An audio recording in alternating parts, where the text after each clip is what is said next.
Hopefully I don't dox myself by writing this, but I'm a graffiti artist. Or as some might see it, a delinquent. I'm fine with either title. Point is, I like to spray paint, and I'm decent with a can in my hand. The tagging community is atrocious. People aren't friendly, and there's no respect between artists. Because of this, I've adopted a much more inconspicuous routine. I like tagging up quieter spots where my art likely won't be seen by other artists or the general public. Old train lines are usually a good bet since the train cars are endless and new trains get decommissioned and left to rot on them all the time. My friend Lucas likes to come with me when I tag up, even though he's not big into the whole thing himself. I welcome the company. Some people don't understand the importance of a good friend, and I think that's sad.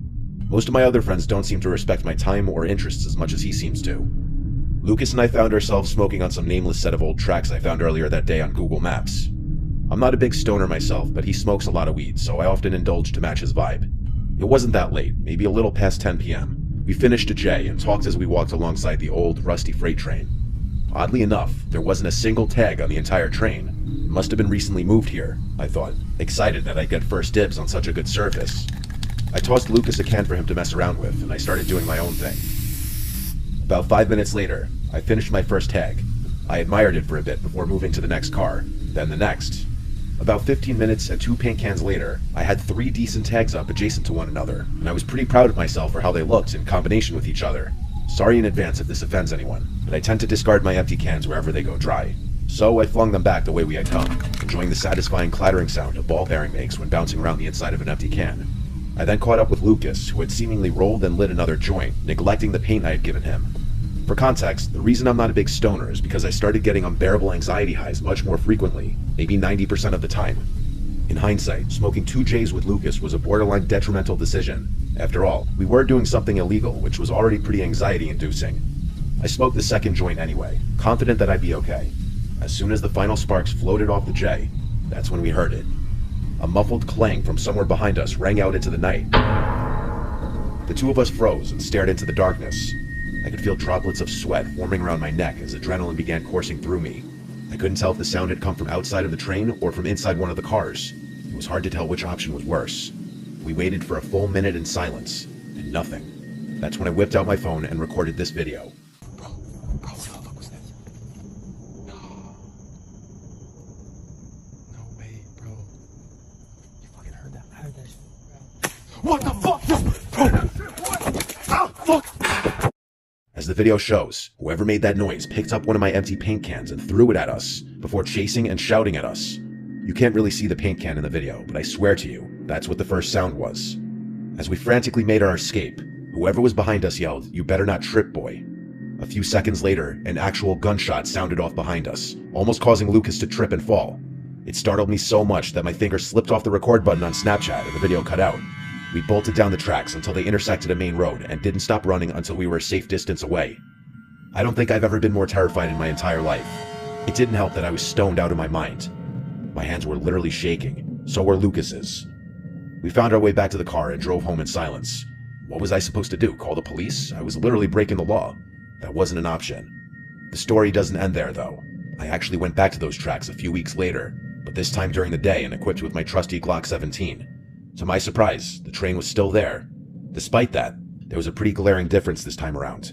In the 3 spots where my tags had previously been were now ugly blotches of red paint. Someone had deliberately covered my work. Quietly, I kept investigating, and eventually came to a train car with its door wide open. I took a look inside, and it was bizarre. The train car was completely empty, except for a chair in the direct center, and what looked like ropes and chains scattered about.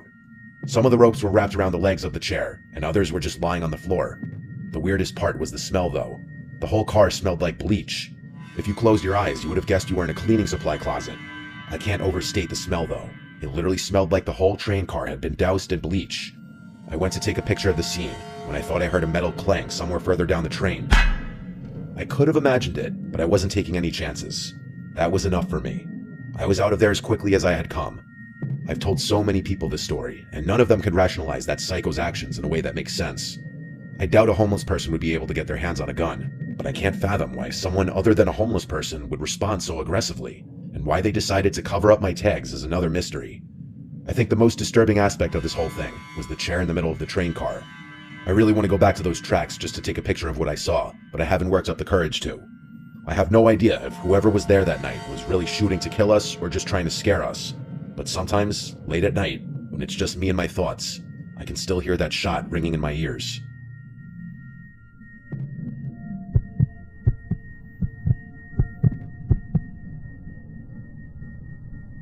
As I'm writing this, it's early July. This story took place at the beginning of summer. I usually try to hang around my college town or travel to Europe in the summer as a way to avoid going home, but that wasn't a possibility this time around.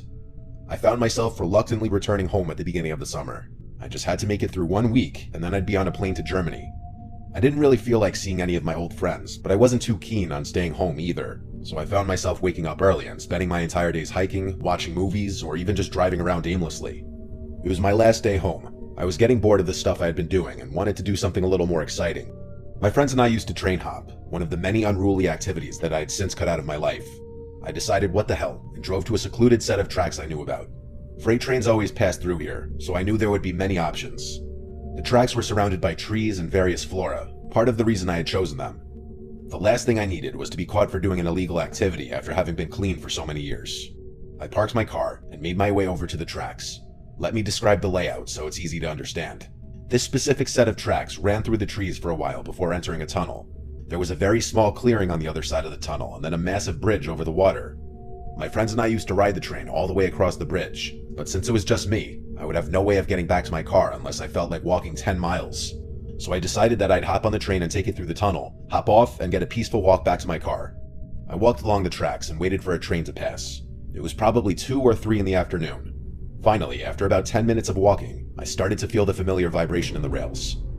I quickly ran to the side and tried my best to stay out of sight. Usually, as far as I know, freight train conductors didn't care enough to report people walking along the tracks, but I didn't want to take any chances. The train passed, and I waited for a good amount of cars to go by before emerging from my hiding spot.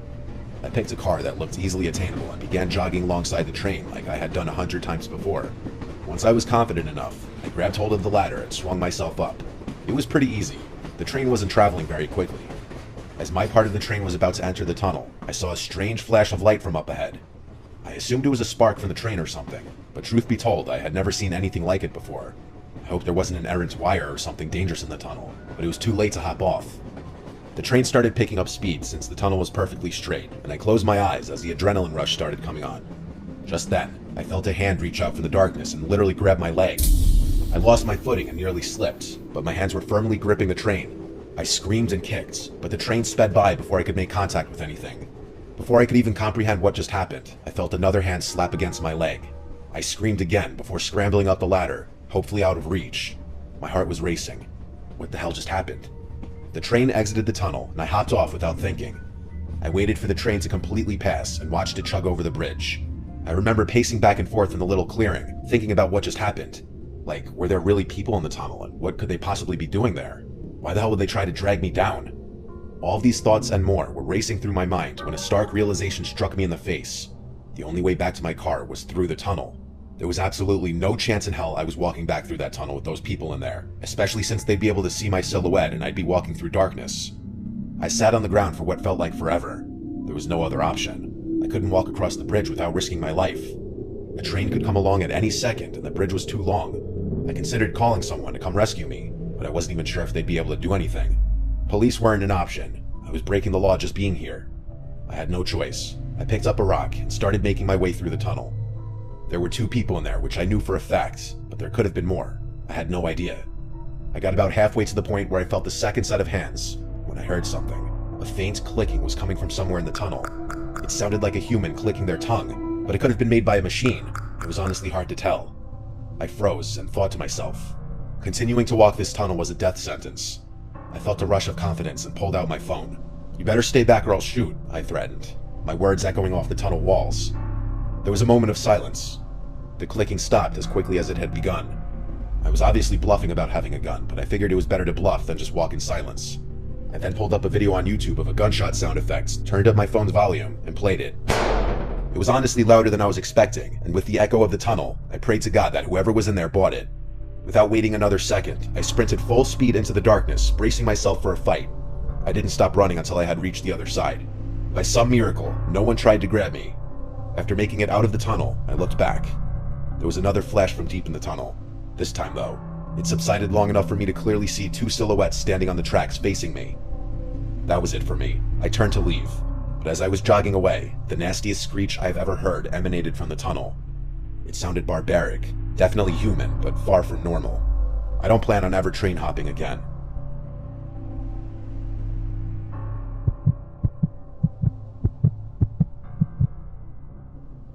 The New York City subway system is a scary place. I've been an MTA worker for 7 years, and nothing really surprises me anymore. When friends and family ask if I have any stories though, there is one that stands out among the rest, one that I can't explain. This happened to me about 2 years into the job, but I remember it like it was yesterday. I was pretty acclimated to everything at that point, and things had become routine. I was stationed in Brooklyn at the time, and I was doing some routine maintenance in High Street Station. There wasn't a soul on the platform. It was actually kind of eerie. You're used to these subway stations overflowing with people, so seeing them empty and almost deserted looking was a strange adjustment to make. I hadn't seen a person on the platform in hours, and it was dead silent except for the buzz of the lights and the occasional passing train. Out of nowhere, I heard a clang from somewhere down the track. It startled me so badly that I dropped my mop in shock. The sound wasn't something I was used to hearing. The best way I could describe it to you is that sound that a rock would make if it had been dropped on a metal rail. I stopped what I was doing and looked into the tunnel, listening for other noises. After a while, I concluded that whatever I heard had either been caused by an animal or a falling piece of cement. After all, these stations were pretty old. I went back to work, not thinking too much about the sound. About 10 minutes later, the same sound shook me from my concentration, only this time it was probably about twice as loud. This time, I actually became a little concerned, dare I say scared. Was it really possible that 2 chunks of the ceiling had fallen in the span of 10 minutes? I put down my supplies and walked over to the tunnel entrance, trying to be quiet. I peered into the darkness and couldn't really see anything. I debated whether or not it was a good idea to call out into the tunnel, and ultimately decided against it. I still figured it was nothing, but after the initial fear had worn off, I was more confused than anything. I kept trying to think of things that could make it sound like that, not once, but twice. It was especially bizarre since the second sound was louder. I tried to keep my mind off the sounds and went back to work, finding a good rhythm again. I was almost done with my work on this platform and was pleased that I'd get to leave this weird station soon. As I was wrapping things up, I heard something that gave me the chills. A child's voice called out for help from inside the tunnel, and he sounded like he was in distress. I instantly stopped what I was doing and made my way over to the edge of the platform. I hesitated for a few seconds before deciding that a child in anguish wasn't something my moral conscience would allow me to ignore. I walked down the steps leading onto the tracks and waited for my eyes to adjust to the darkness. I shouted into the tunnel, asking that kid if he was okay. No response. That's weird, I thought, starting to feel nervous about this encounter. Just then, the kid's voice rang out again, repeating his call for help. I yelled back, asking him if he could hear me. He responded yes, and I asked where specifically he was. There was a brief moment of silence before he just said, "In front of you. Just keep walking." I really didn't want to, but couldn't just leave some helpless kid all alone on those tracks. It was dangerous. I began walking forward when something dawned on me. I yelled into the darkness one more time, this time asking the kid what was wrong. An uncomfortable pause again before the kid responded, "Just keep walking." I didn't like that. This whole thing was off. My eyes finally adjusted to the darkness, and I was able to slightly make out what was in front of me. There actually was what looked like the shadow of a kid just up the tracks, but there was something else that almost made me scream in fear. Another shadow, this one much taller, obviously an adult. My blood ran cold, and I stopped in place. This wasn't happening to me. As slowly as I could, I turned around and made my way back to the platform. Luckily, I wasn't chased on the way back. The kid shouted, "Wait, where are you going?" once I reached the platform, but I wasn't sticking around another second. I made my way up the stairs and called the police as soon as I got cell service. I told them everything, and police were swarming the platform in a matter of minutes. I waited to see what they turned up. After about 20 minutes of searching, they did find something chilling. There was a single kid's shoe just lying in the tunnel, which the police hypothesized could have signified a struggle. After hours more of searching and scouring every available database for missing children, we were told we'd receive a call if anything ever came up. It was concluded that whoever had been down there, though, had hidden somewhere in the tunnels. I have no idea what to think of this experience. This is the best theory I can come up with. Some psycho kidnapped a child and forced him to yell for help in an attempt to lure some unsuspecting Good Samaritan into a trap. Or hell, maybe it's their own kid who they're raising to also be a psycho. I can't think of any other reasonable explanation besides this one, but if I'm right, I can only imagine what that kid must be going through.